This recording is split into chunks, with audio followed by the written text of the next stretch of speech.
بسم اللہ الرحمن الرحیم۔ السلام علیکم ورحمۃ اللہ وبرکاتہ۔ آج ہم تنگ دستی اور معاشی پریشانی دور کرنے کی دعا سیکھیں گے انشاءاللہ۔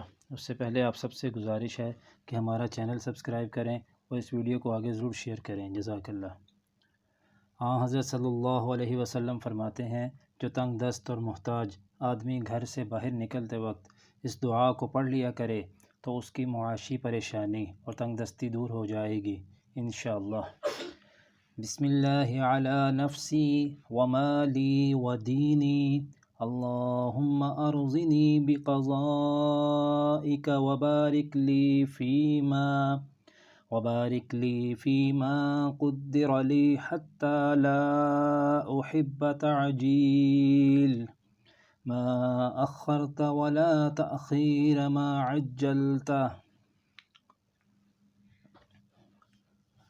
اللہ کا نام لیتا ہوں اپنے نفس اور مال اور دین پر۔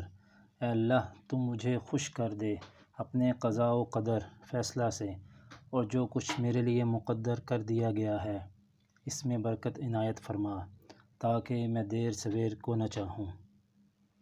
جزاکم اللہ خیرہ۔